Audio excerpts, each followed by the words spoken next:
il est mon mentor, il est mon leader. Ce que je suis, je le dois à lui et au Seigneur Jésus. Amen. Amen. C'est important de connaître qu'on ne peut pas devenir grand sans passer par ceux qui ont reçu le manteau. Et ici ce soir, pour vous présenter l'Institut biblique international et missionnaire du Gabon, je vais appeler un homme que beaucoup d'entre vous connaissent, parce qu'il a beaucoup influencé cette nation au niveau de la capitale et à l'intérieur des provinces. C'est un homme connu de beaucoup. Je vais ici, s'il vous plaît, mesdames et messieurs, vous demander d'accueillir l'apôtre, le leader, le patriarche, le directeur de l'Institut biblique international et missionnaire du Gabon. J'ai cité l'apôtre, bienvenue, Mébenga. Est-ce que nous pouvons acclamer le Seigneur? Est-ce que les étudiants peuvent acclamer le Seigneur? Est-ce qu'on peut acclamer le Seigneur?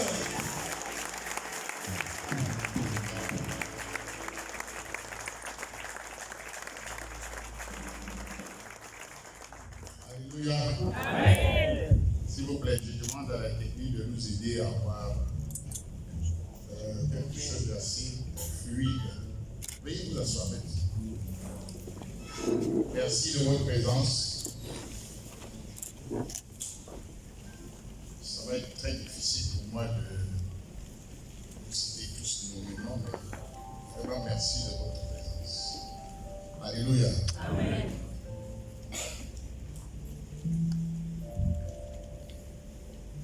C'est bon, je peux parler avec ça?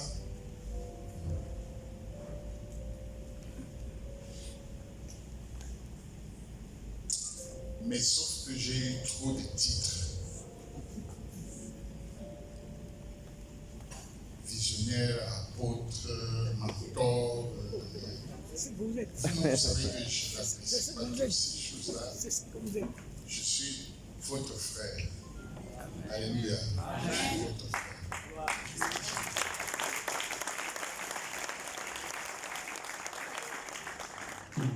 Je suis votre frère, c'est tout. Au ciel, on ne va pas reconnaître toutes ces choses.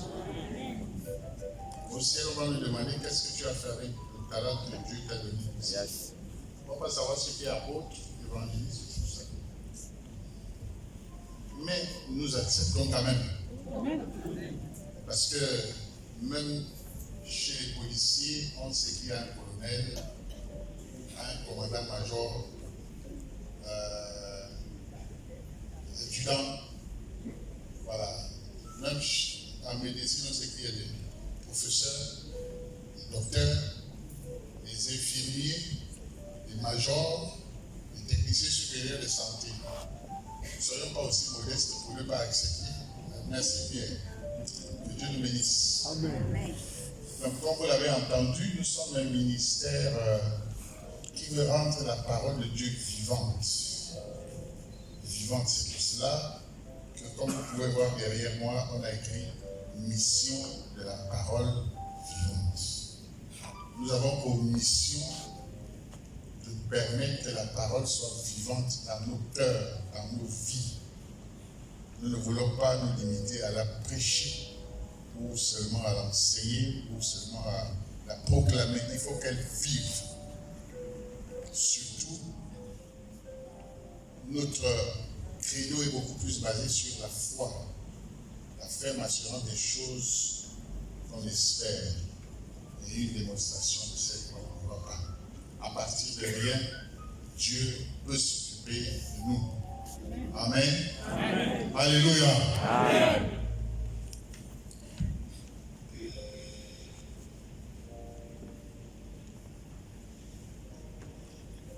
Pourquoi Dieu nous a amenés jusqu'à ce niveau? Parce que nous avons constaté, quand je dis nous, ceux à qui Dieu avait donné cette vision, depuis les États-Unis, ont constaté que l'Église n'était pas en santé. voudrais, avant de continuer, reconnaître la présence de notre bien-aimée sœur. Merci d'être venue. La sœur Marie de Sion, que vous connaissez tous dans le Gabon. Est-ce qu'on peut la voir?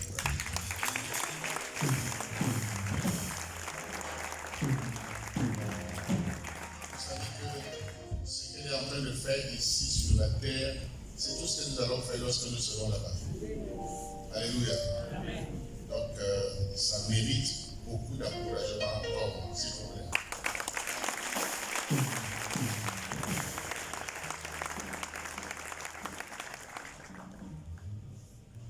Et nous croyons que nous allons bénéficier de vos grâces que Dieu a mis en vous tout à l'heure. Donc, je disais que l'Église, nous avons constaté, nos leaders, nos patriarches, nos parents, dans cette affaire, se sont rendus compte que l'Église n'était pas en santé.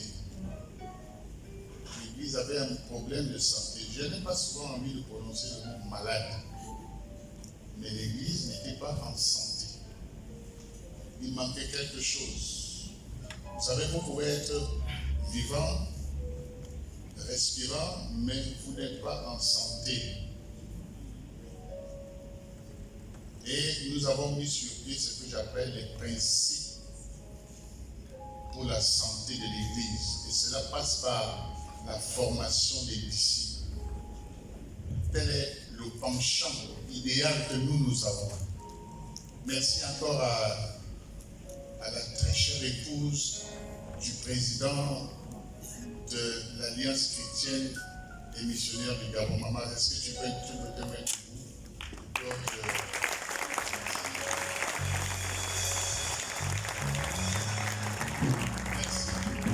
Merci d'être venu. Et comme on dit souvent, j'envoie mes salutations et que très bientôt je viendrai rencontrer le président. On pose en tant que frère.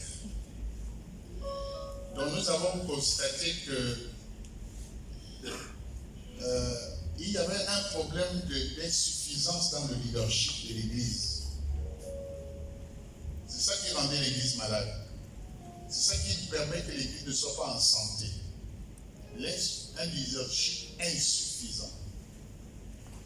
Tout le monde fait tout et n'importe quoi. Comme le pasteur disait tout à l'heure, il y a des gens qui ne savent pas où ils vont, qu'est-ce qu'ils font, et chacun fait ce qu'il veut. Pas de discipline. Nous avons également constaté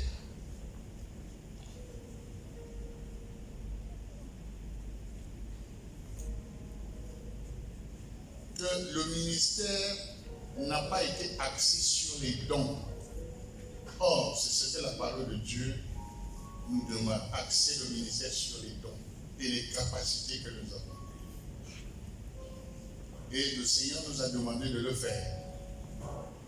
Vous vous souvenez de Actes des Apôtres au chapitre 19 où Paul, ayant constaté que les gens passaient leur temps assis à l'église, à ne rien faire, il a retiré avec lui les disciples qu'il formait dans une certaine école qu'on appelait dans un certain Tyrannus. Et cela durait 3 ans, 2 ans, 3 ans je crois, de sorte que la parole de Dieu s'est répandue partout, dans ces environs-là, de la Judée, de la Samarie et ainsi de suite.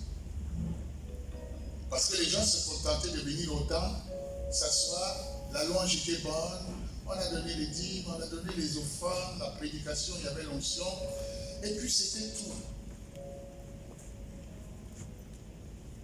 Et il a retiré avec lui les disciples. Et ce sont ces disciples que nous avons retirés, qui viennent de vos églises. Alléluia. Amen. Ils viennent de vos églises. Nous ne fonctionnons pas en tant qu'église locale. Ils viennent de vos églises. Et je voudrais profiter de cette occasion pour dire merci à tous les pasteurs qui nous les ont confiés. Pour que nous puissions les former, pour qu'ils vous reviennent, afin que votre œuvre, l'appel que Dieu vous a adressé, puisse continuer. C'est ce que Paul a constaté et il a commencé à le faire. Alléluia. Amen. Et c'est ce que nous faisons ici au Gabon depuis 25 ans par la grâce de Dieu. Du moins en réalité depuis 24 ans parce que nous avons démarré ici le 30 juin 2001. Mais en 2001, nous avons fait successivement 2 remises de diplômes. C'est pour ça que vous voyez la 25e. Et nous avons également constaté que la spiritualité dont nous prônons dans nos églises, il n'y a pas de passion. On la vit parce que c'est de la religion. On la vit comme ça, de manière religieuse, de manière habituelle. Et ça devient comme un curriculum vitae. Mon père était chrétien, il a été baptisé, il a fait ceci, il est communiant, moi aussi je ne peux pas changer, tant que je communie, j'ai été baptisé, ça me suffit. Nous trouvons que quelque part, ça ne suffit pas. Ça ne suffit pas. Alléluia. Amen. Dis à celui qui a tes côtés, ça ne suffit pas. Ça ne suffit pas.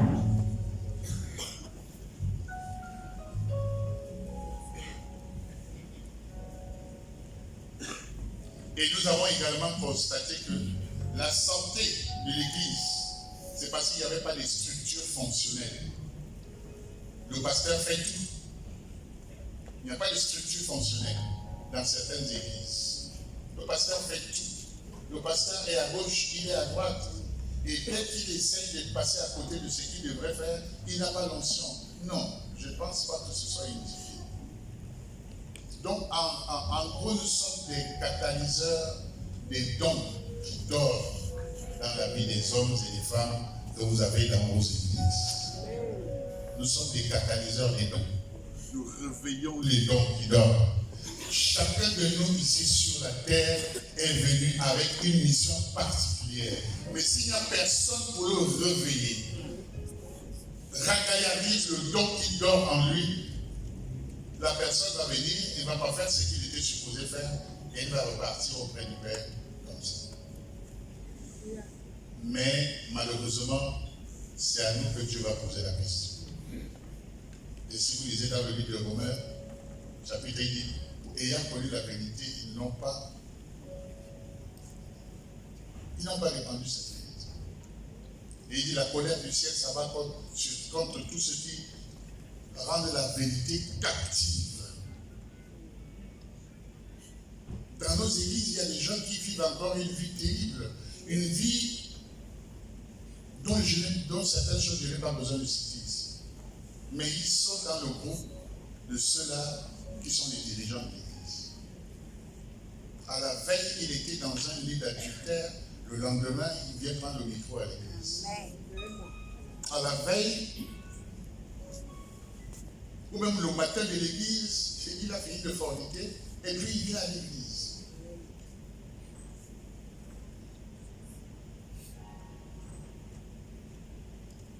Et peut-être même qu'il vit avec la femme de Trouille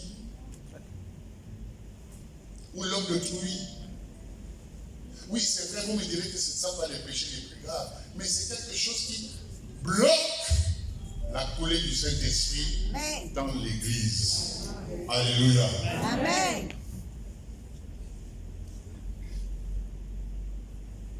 Mais parce que l'église étant malade, n'a besoin que du paracétamol. Et le paracétamol de l'église, c'est la quantité des membres qui est là à l'église. Ah, mon église était pleine aujourd'hui, il y avait 1000 membres et c'était bon. Quand on veut taper la douleur, on prend juste un peu de doliprane ou de paracétamol. Mais la maladie est à l'intérieur. Le médecin qui est là ne me démentirait pas. Il y a des églises qui vivent sous paracétamol. Non, il faut traiter le truc à la racine. On se contente de la quantité de membres, mais c'est la qualité dont on a besoin dans nos églises. Dites Amen avec moi. Amen. Nous avons besoin de la qualité. Avec de la qualité, notre ministère va loin. Amen. Même s'ils sont deux. D'ailleurs, Jésus avait la plus petite église. La plus petite église. 12 personnes. 12. Seulement 12. Et ces 12 personnes ont bouleversé le monde. Vous et moi, nous faisons partie du bouleversement que Pierre et son équipe ont pu faire. Mais parfois, nous voulons avoir 500, 10 000, 30 000, 40 000, mais en réalité, si vous fouillez au fond, il n'y a rien. Il n'y a rien. Peut-être qu'il y a des 10, 15, 20 qui essayent. Mais encore que parmi ces 15, ces 10 et ces 20, si vous essayez d'aller un peu plus fort, ils vont quitter l'église pour aller ailleurs.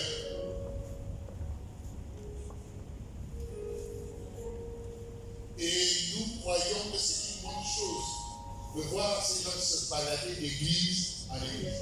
L'église est un bagage, c'est un sac à problème. L'église est un endroit, l'église est un hôpital. Tu dois quitter ici pour aller à gauche, tu vas trouver pire. Donc, les amis, chers pasteurs, nous ne sommes pas venus vous concurrencer, nous ne sommes pas venus bagarrer avec vous, mais nous sommes venus vous apporter un coup de main pour que l'Église, le royaume des cieux puisse avancer. Alléluia. C'est ce pourquoi nous sommes là. Et le Seigneur a permis que nous ne soyons pas limités seulement au Gabon. Avant que nous venions ici en tant que missionnaires, le Seigneur a voulu que cette affaire qui est de Dieu soit disséminée à travers presque toute l'Afrique. Presque toute l'Afrique. Et puis la Mauritanie, la Côte d'Ivoire, toute l'Afrique de l'Ouest, juste dans les grands lacs. Nous croyons que la formation est ici. D'ailleurs, un bon pasteur devrait d'abord être un bon disciple. Dites Alléluia. Amen. Vous devez dire Alléluia. Alléluia. Donc, un bon pasteur devrait d'abord être un bon disciple. Jésus ne nous a pas dit, allez, faites de toutes les nations les disciples. Les disciples. Un disciple, c'est un suiveur discipliné de Jésus-Christ. Il est dans l'Ombadja. Il n'est plus dans le Bouiti. Excusez-moi si vous êtes bouitiste. Il ne mélange pas les idéologies. Mais reste attaché à l'idéologie de Jésus. Comme le pasteur Pierre dit, on avait aussi un chant attaché à la croix. Vous chantez ça? Attaché à la croix. Il a pris mon péché, il m'a délivré. Attaché à la croix pour moi, crucifié à la croix pour moi, crucifié à la croix pour moi.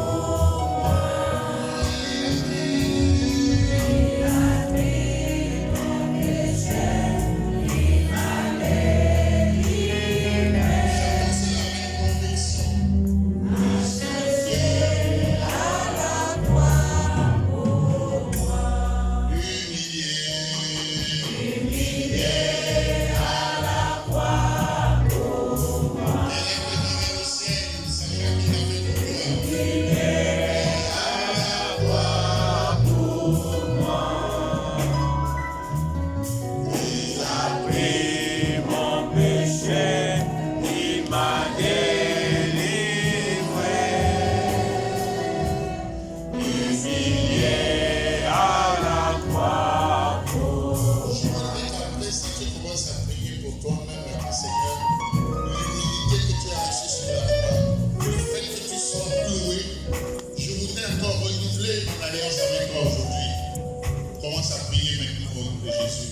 Commence à parler au Seigneur.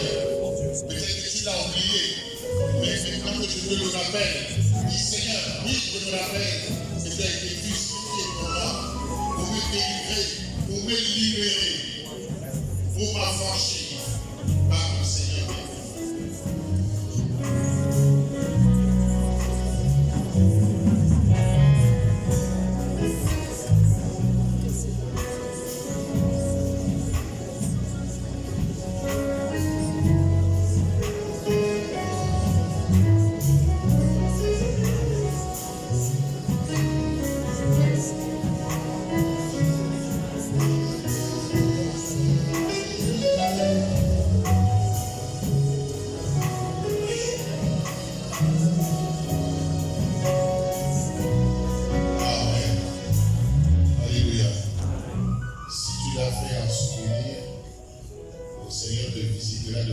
particulière. Amen. Alors vous allez me poser la question, comment est-ce que nous fonctionnons? Nous fonctionnons une seule fois par semaine, chaque samedi matin, du moins chaque samedi en journée, où les gens viennent de part et d'autre des églises, et même de la rue. Parce que si nous avons souvent dit que si les pasteurs nous ferment les portes de leurs églises, nous irons dans la rue, parce qu'ils en ont besoin. Jésus est allé dans la rue. Jésus n'est pas allé dans les synagogues. Il est allé dans la rue, il est allé dans les rivières, là où les gens péchaient. Il a dit à Pierre, Jésus, il est reçu. Alors les pasteurs sont des grands patrons, ils se disent, pourquoi il a volé dans la rue? Vous nous fermez les portes, nous irons dans la rue. Amen. Parmi ces gens-là, je ne veux pas porter le droit, mais les gens qui ont oublié ce qu'on appelle la parole de Dieu. Ils sont venus.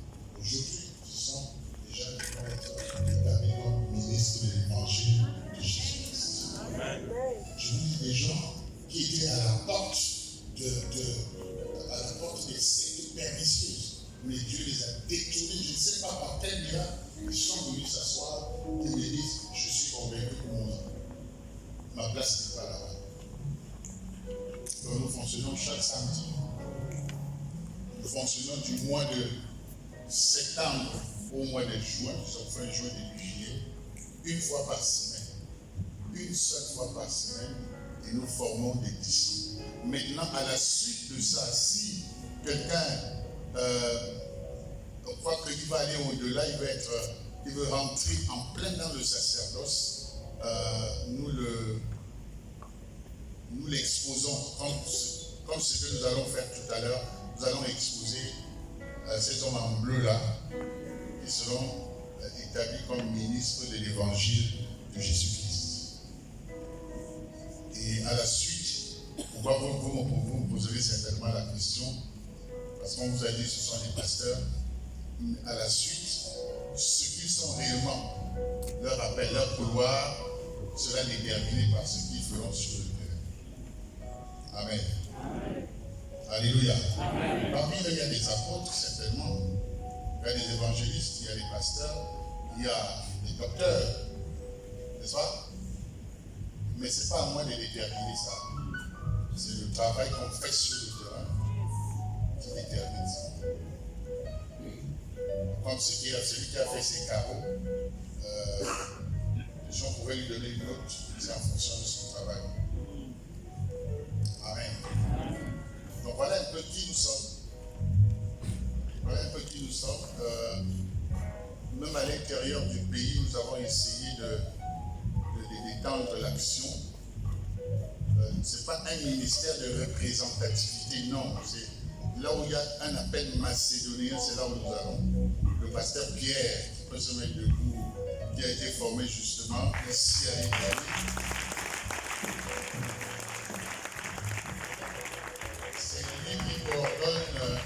C'est lui qui coordonne l'œuvre dans la province du Haut-Ogooué. Et il est accompagné à ça.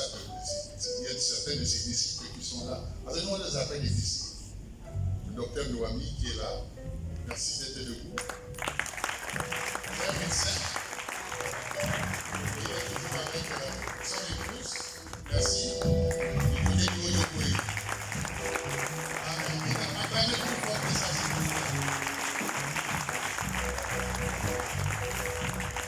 Il y a aussi le pasteur Moïse qui vient d'entrer.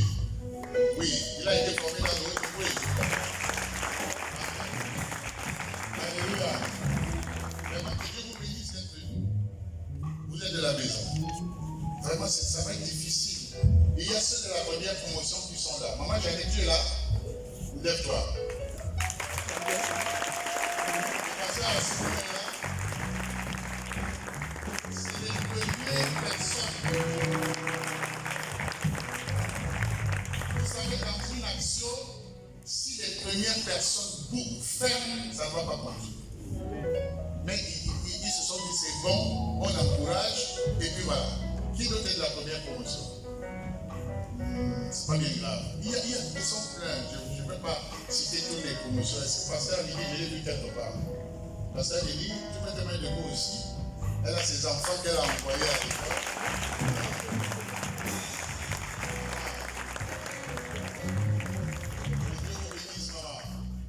Je crois que l'année prochaine, vous nous enverrez encore des personnes pour être formées comme ici. Ah, monsieur Assou, on les attend. Tous ceux qui ont été à l'école, levez-vous. Les anciens étudiants, s'il vous plaît, mettez-vous debout. Vous méritez les acclamations.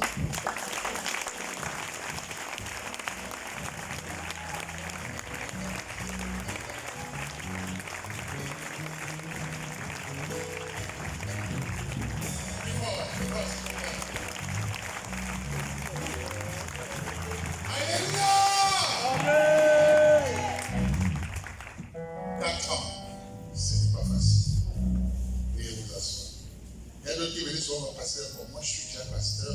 Est-ce que je ne peux pas faire juste un an pour, tu vois, avec, je lui dis, tu commences à première année. Tu commences au début. Et ils l'ont fait. Et ils voient le bénéfice aujourd'hui. Par contre, il y a d'autres qui ont quand même ouvert la vanne. Ils ont commencé en 3e année. Quand ils se sont rendus compte que, eux-mêmes ont choisi de reculer, il faut recommencer en première année.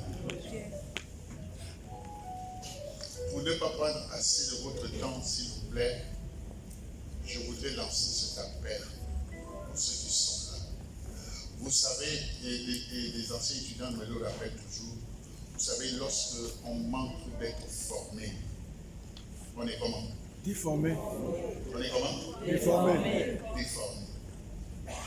Quand on n'est pas formé, on est Déformé.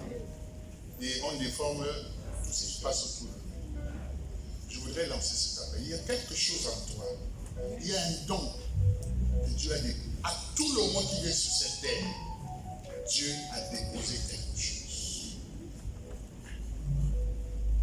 Ce ne sont pas les immeubles que tu vas construire dont Dieu va s'asseoir pour te poser, pour te demander le compte. Qu'est-ce que tu as fait du don que je t'ai donné? Qu'est-ce que tu as fait du don de chante que je t'ai donné? Du don d'intercesseur que je t'ai donné? Du don de prédicateur que je t'ai donné? Qu'as-tu fait de ce que je t'ai donné? Souvenez-vous de ce qu'ils étaient combien? 3. À l'un, il a donné combien de talents? 5. À l'autre, 2. À l'autre, un seul. Les autres ont multiplié leurs talents. Mais l'autre qui s'est dit non, moi j'ai un seul, bon, le maître, je le connais, il est allé l'enterrer. Mais vous savez ce qui s'est passé à la suite? Quand le maître est revenu, il a dit mauvais. Il a traité d'infidèle et de mauvais serviteur. Et il a même arraché ce qu'il lui a donné pour donner aux autres. Chacun de nous ici a un don. Si tu ne le connais pas, nous allons le réveiller.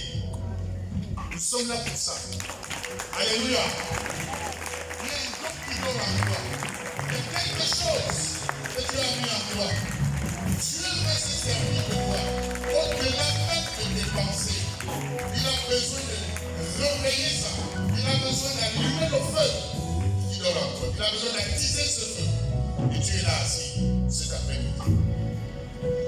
Je ne voudrais pas perdre mon temps à trop parler. Je veux seulement te demander une chose. Je vais te demander une seule chose, c'est de te lever.